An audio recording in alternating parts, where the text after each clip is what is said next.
नमस्कार, आप देख रहे हैं एनबी न्यूज़ 24/7 नीलम बोध के साथ। और साथियों, जिस तरह से आप मेरे पीछे देख पा रहे होंगे, ये खूबसूरत वादिया का नज़ारा कहीं और का नहीं बल्कि ये नज़ारा है हिमाचल प्रदेश का। जी हाँ, हिमाचल प्रदेश मंडी से लगभग मैं 50 किलोमीटर दूर हूँ और मैं पहाड़ों के टॉप पर हूँ। और यहाँ पर बहुत सारी चीज़ें ऐसी देखने को मिली जो कहीं ना कहीं अपनी तरफ हमें खींचती हैं और एक सवाल पैदा करती हैं कि पहाड़ों की ऊंचाई पर आकर इस तरह के निर्माण कार्य करना और इस तरह के भवन बनाना या इस तरह के टैंकों को तैयार करना, किस तरह से आखिर ये काम होता है। तो इसी कड़ी मेरे साथ में भाई जी है, तो हमें दिखाई दिए, जिज्ञासा हुई कि उनसे चर्चा करें, उनसे जाने। भाई जी, नाम क्या है?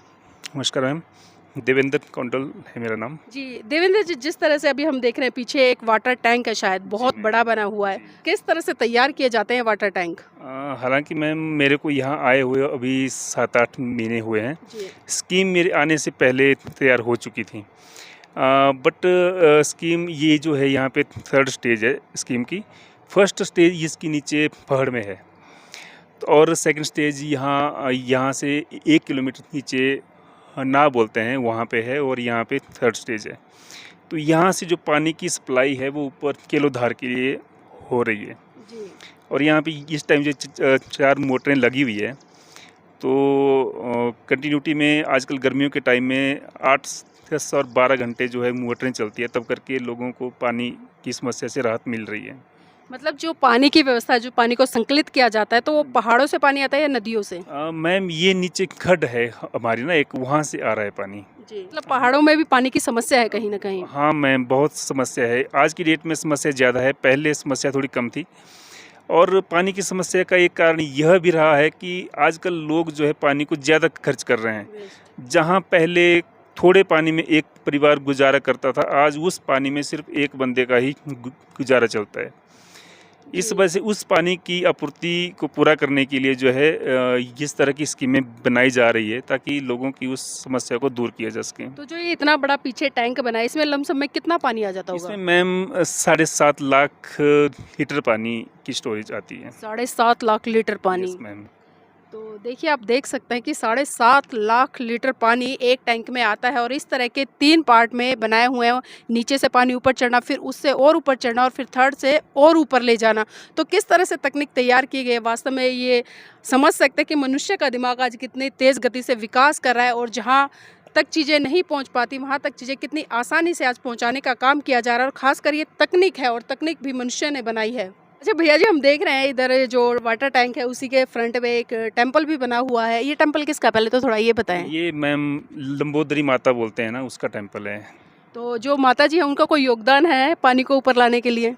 माता जी का इसमें क्या योगदान हो सकता है ना, ऐसा तो मुझे लगता नहीं कि इसमें माता जी का योगदान है। तो एक सरकार का काम है जो सरकार द्वारा पूरा किया गया है। जी। तो देखिए, भैया ने बताया है कि माता जी का कोई योगदान नहीं है और कहीं ना कहीं ये आस्था का भी सवाल है, क्योंकि लोग, हम अक्सर देखते हैं कि पहाड़ों पे बहुत सारे मंदिरों का निर्माण कर दिया जाता है, बहुत सारी चीज़ें ऐसी स्थापित कर दी जाती है कि लोगों की जो कनेक्टिविटी है वो कहीं ना कहीं उनसे जोड़ दी जाए। तो यहाँ पर मैं एक बार कैमरामैन से चाहूँगी कि थोड़ा सा दिखाएं कि किस तरह से जो यहाँ पर पानी की पाइपलाइन है उसको बिछाया गया है। और सबसे चौंकाने वाली बात यह, साथ ही इन पहाड़ों के नीचे से इस तरह की पाइपलाइनों को ले जाना वास्तव में कितना मेहनत भरा काम होता है। और इसी कड़ी मेरे साथ में भाई जी, उनसे भी जुड़ने का प्रयास करूँ और खासकर जो यहाँ की लोकल स्थिति है उसके बारे में थोड़ा जानने का प्रयास करूँगी। तो गोपाल भाई जी, आप यहीं रहते हैं? जी मैम, सबको जय भीम, नमो बुद्धाय। जी, मतलब क्रांतिकारी हैं आप, जय भीम वाले हैं।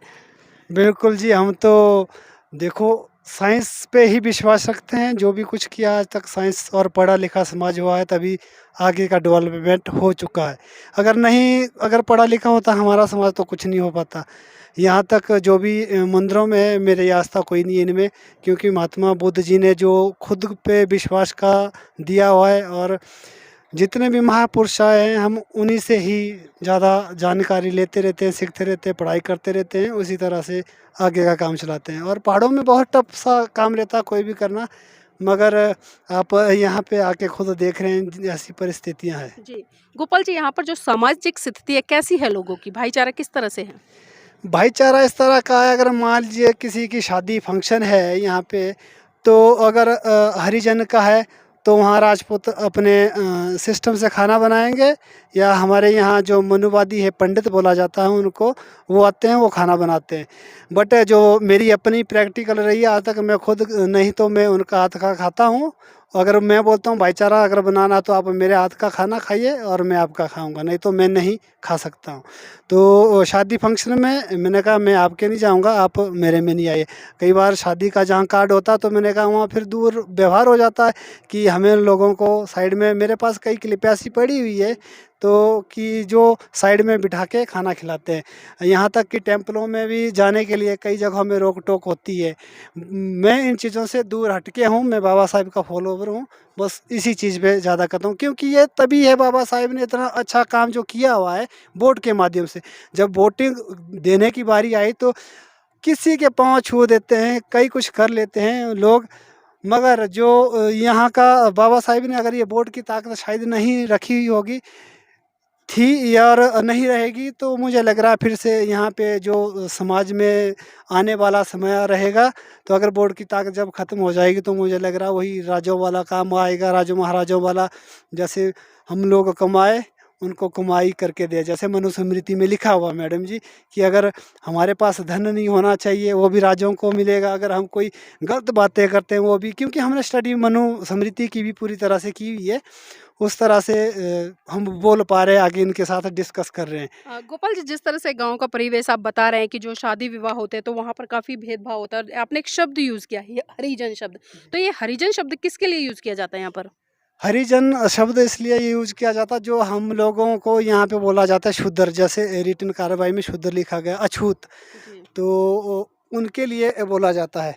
तो उसके लिए जो हम लोग खाना पीना बनाते हैं उसके लिए जो डिस्कस करते हैं उसकी होती है। कुछ एक आदमी ऐसे भी है, कोई नए नए जो युवा साथी है वो हमारे साथ बैठ के खाना पीना भी खा लेते हैं, और बैठ के मैंने कहा वो चीज़ अच्छी बात है और उस चीज़ का बड़ा अच्छा लगता है हमें। जी, अक्सर हम देखते हैं बहुत सारे लोग ये कहते हैं कि जो लोग जय भीम बोलते हैं वो कहीं न कहीं समाज को बाँटते हैं, और जय भीम वाले ये एलिगेशन लगाते हैं कि वो लोग भेदभाव करते हैं, वो लोगों को बाँटते हैं।